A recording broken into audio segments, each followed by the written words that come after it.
Welcome back to Lakers News Fan Report, where we bring you the latest and most exciting sports news every single day. Today's episode opens on an earth-shattering question. Is LeBron James really about to walk away from the Lakers for good? After 22 spectacular seasons across Cleveland, Miami, and Los Angeles, the four-time MVP finds himself at another crossroads, and his recent comments on the Mind the Game podcast have ignited a firestorm of retirement speculation. At 40 years old, with one of the greatest resumes in NBA history, the decision he makes before June 29th, whether to opt in for $52.6 million or retire, could rewrite the entire landscape of the league. But what factors are driving this monumental choice, and how will it reverberate through Lakers land? LeBron's admission to Steve Nash was startling in its candor. "I still haven't talked to my family about what's next," he confessed at the 35-minute mark of that bombshell episode. Imagine that. The man who has carried franchises on his broad shoulders from high school phenom to global icon, admitting that even he hasn't committed to another season. In a league obsessed with certainty, that admission feels like a seismic crack under the Staples Center's hardwood, a crack that threatens to swallow established plans and explosive roster moves. Every Lakers decision this summer now orbits that admission. Do you build for one more LeBron chapter, or do you pivot entirely? To understand the gravity of this moment, let's rewind to February. The blockbuster trade that sent Anthony Davis to Dallas for Luka Doncic stunned the NBA world, signaling Los Angeles' willingness to bet everything on offensive firepower. Yet, as the playoffs unfolded, it became clear that size and defense were non-negotiable. The Minnesota Timberwolves exposed the Lakers' lack of a traditional rim protector, out-rebounding LA 54-37 in that decisive Game 5, seizing the paint and dominating loose ball scrums. LeBron, averaging 25.4 points, 9.0 rebounds, and 5.6 assists, simply couldn't carry the team alone. The message was written in the box score. If the Lakers are to win a title, they need a new blueprint, one that might not include LeBron at its center. From a financial perspective, LeBron holds tremendous leverage. Opting in at $52.6 million, locks in his 23rd season and sets up a potential farewell tour capped by media spectacle. But opting out frees up cap space, nearly $50 million, to chase defensive depth, a true third star, or a game-changing center. It's a choice between legacy and ledger, between sentimental farewell and shrewd rebuild. Rob Pelinka and the front office have no shortage of targets. Jaren Jackson Jr. or Nick Claxton could slip into that needed rim-protecting role, while the draft and free agency offer hybrid wings and role players. Yet, without LeBron's box office draw, the franchise faces ticket sale slumps, sponsorship renegotiations, and a fan base in mourning. Emotionally, LeBron's ties to Los Angeles run deep. His I Promise school in Akron may be his crown jewel off the court, but his Lakers era has brought Hollywood endorsement deals, global visibility, and the dream of passing the torch to his son Bronny in the LA spotlight. At every preseason practice, Bronny's games at Sierra Canyon have become headline fodder, a father-son narrative unfolding in real time. Would LeBron really uproot his family's comfort, tear his brand from the Lakers' bright lights, and head east to chase another ring? Or does the prospect of seeing Bronny donning purple and gold finally outweigh the allure of a fresh pursuit? Then, there's the bird's-eye view of NBA history. We've seen legends stage late career comebacks, Kevin Garnett swapping Minnesota for Boston, Paul Pierce adding a title with Miami, Kawhi Leonard arriving in LA to become a Finals MVP. Each decision carried seismic waves. If LeBron opts out and signs in Miami, we witness a full-circle moment, reuniting with Dwayne Wade and Eric Spoelstra, chasing that 2012-13 magic once more, only this time as elder statesmen. The thought of the decision 3.0 has league insiders buzzing. Will he again reshape the balance of power, leaving the Lakers scrambling to reassemble a contender? Or will he stay, opting in for one more lap around the Staples Center, committing to the Luka LeBron era and forcing Pelinka to double down on deadline trades and splashy signings? In the locker room, the uncertainty is palpable. Coaches have whispered about adjusted rotations, minutes restrictions designed to preserve his legendary body, 28 to 30 minutes maximum, with rest built into back-to-backs. Teammates like D'Angelo Russell and Rui Hachimura have hinted at readiness to shoulder greater responsibility, but everyone knows that without LeBron, the Lakers' identity shifts. Will they become a pure Luka-centric attack, or will they lean into a more balanced, defensive-first approach, embracing a next-man-up mentality? Every drill in the Las Vegas Summer League, every afternoon shoot-around, is now underground intel, signs of whether this group is planning around LeBron or without him. As we edge closer to June 29th, the speculation will reach a fever pitch.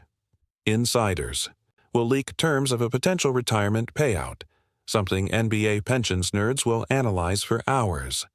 Social media will explode with memes. LeBron's final decision, trending on Twitter, Instagram stories forecasting LBJ's last dance. Even late-night talk shows will devote entire monologues to it. And through it all, Lakers News Fan Report will be your frontline reporter, bringing you every twist, every whisper, and every heartbeat leading up to what could be the most impactful free agency decision in decades. So, as LeBron's summer of reckoning approaches, we're left with a single, burning question. Will he lace up once more for the Lakers, or has his story, already one of the most epic ever told, reached its final chapter? One path leads to a dramatic, emotional farewell tour, the other to an explosive rebuilding opportunity that reshapes the Western Conference. In a few short weeks, we'll have our answer, and whatever it is, the NBA and the Lakers will never be the same. If you've stuck with us this far, make sure to hit that like button and subscribe to Lakers News Fan Report so you don't miss our real-time coverage of LeBron's decision and all the seismic ripples it sends through the NBA.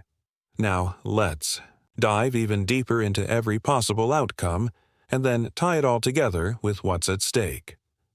Imagine first the scenario where LeBron opts in for the full $52.6 million. Instantly, Rob Pelinka's strategy shifts from hold on to cap space to maximize star power. LeBron's gargantuan salary becomes a prime trading chip, not a burden. The Lakers could package expiring deals, Kentavious Caldwell-Pope's final year, portions of Cam Reddish's contract, Talon Horton-Tucker's non-guaranteed deal, and clear $15 to $20 million in immediate room. That flexibility paves the way for a secondary star acquisition. Veteran wings like Buddy Hield or Dennis Schroeder suddenly make sense at the mid-level exception, adding perimeter shooting and playmaking. Or perhaps the Lakers could bundle picks and role-player contracts to pry away a defensive anchor, Nick Claxton from Brooklyn, tackling the paint and switching onto guards, or Jaren Jackson Jr. from Memphis, providing rim protection and corner three pop. LeBron's commitment guarantees that season ticket renewals spike, local TV ratings climb, and the franchise retains leverage with sponsors and advertisers. In short, with LeBron on board, the Lakers can afford to be aggressive, and Pelinka can dream big without the fear of empty stands or dwindling merchandise sales. Now, let's turn to the blockbuster alternative. LeBron opts out. Suddenly, the Lakers clear nearly $50 million in cap space. That's the equivalent of 2 max contracts, a transformational windfall. Picture Pelinka swinging for the fences. A sign and trade for Giannis Antetokounmpo emerges as a dark horse possibility, pairing the reigning MVP with rising star Luka Doncic and the electrifying Anthony Davis. Or think smaller but still seismic, trading multiple picks plus Austin Reeves to Memphis for Jaren Jackson Jr., instantly upgrading the front court. There's also the buyout market. Kristaps Porzingis, Miles Turner, Robert Williams III, all become realistic targets on veteran minimums who can stretch the floor and protect the rim. Even without LeBron's on-court production, this financial flexibility could allow the Lakers to assemble the deepest, most versatile rotation in the league. Suddenly, the Lakers aren't just LeBron's team, they're a full-blown roster contender built for the next decade. But the dominoes don't stop there. Regardless of LeBron's choice, ancillary moves loom large. The futures of Rui Hachimura, Cam Reddish, and Talen Horton-Tucker become immediate questions.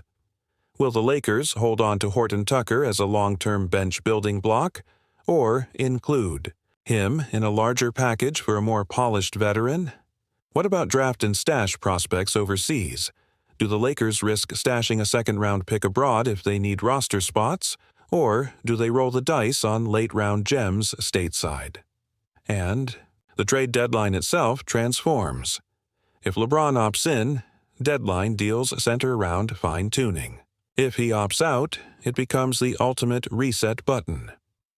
Turning now to the human side of the equation, consider Anthony Davis. If LeBron departs, Davis's load lightens almost immediately. No longer will he be asked to carry the scoring burden on nights when defenses double-team him or when the offense sputters in late-game situations.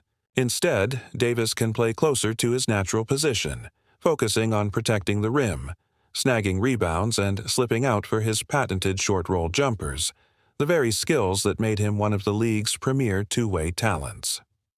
With LeBron gone, Davis wouldn't need to shoulder 36-plus minutes every game.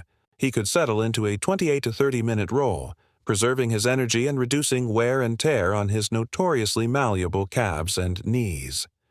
Those nagging calf strains and periodic knee soreness would become less of a storyline, as the Lakers lean on a deeper rotation to handle the grind of a 82-game slate plus the postseason gauntlet. Moreover, a LeBron-less roster means the Lakers' younger investments get a fast-track education. Think of Isaiah Jackson, the athletic big man whose shot-blocking instincts have flashed potential but whose game still needs polish. Or Max Christie, the 19-year-old wing touted for his two-way promise. Christie would see expanded run, facing live NBA defenders every night instead of just mop-up minutes. Holiday picks like the recently drafted second-rounders would no longer be lower-priority pieces. They'd be thrust into significant rotation spots, their conditioning tested, their understanding of schemes deepened far more quickly than any G-League stint could provide. Suddenly, the dreaded rookie wall becomes a rite of passage rather than a career-stalling hurdle. Contrast that with the scenario where LeBron stays. His presence alone acts as a living basketball clinic for the next generation. Just imagine quad sessions in the film room, where Davis, Christie, and Jackson huddle around LeBron, absorbing his breakdown of coverages, his read-and-react philosophies, or his legendary footwork in isolation. Bronny James, even before stepping on the court at UCLA or making that hypothetical Lakers debut, would witness firsthand how to conduct post-game workouts, how to maintain nutrition during a season, how to balance a global brand with on-court preparation. In pick-and-roll drills on the practice court, LeBron could simulate the very late-clock scenarios he's mastered for 2 decades, giving his teammates a blueprint for success in those pressure cooker moments. Beyond the X's and O's, consider the psychological lift. Locker rooms thrive on confidence. They feed off belief. A healthy, well-rested Anthony Davis who trusts that the locker room can pick him up when needed breeds more unity than a fatigued Davis limping through stretches of a game. Meanwhile, veteran mentors like LeBron could guide rookies through the pitfalls of social media scrutiny and media demands, impart the importance of film study, and reinforce the habit of early arrival at shoot-around. The infectious nature of Hall of Fame pedigree can't be overstated. It sets a standard for professionalism and accountability that trickles down from superstar to role player. Conversely, if LeBron stays, ticket scarcity becomes a new crisis. StubHub and SeatGeek prices for marquee matchups would soar, fueling a frenzy in the secondary market. National TV ratings for Lakers games would spike, Advertisers clamor for commercial inventory, and Laker merchandise sales skyrocket. Jerseys, hats, foam fingers, you name it. Even the local economy benefits: restaurants, bars, and hotels around Crypto.com. Arena thrive as fans flood in for game nights, creating an economic ripple effect felt beyond the court. But what do you think? Will LeBron re-up and lace up for the Lakers one more time, or will he take his talents elsewhere? Drop your boldest prediction in the comments below. I can't wait to see your takes. Thanks for tuning in. Don't forget to smash that like button, subscribe to Lakers News Fan Report, and ding that notification bell so you never miss an update. This summer promises to be NBA history in the making. Stay curious, stay passionate, and we'll see you next time.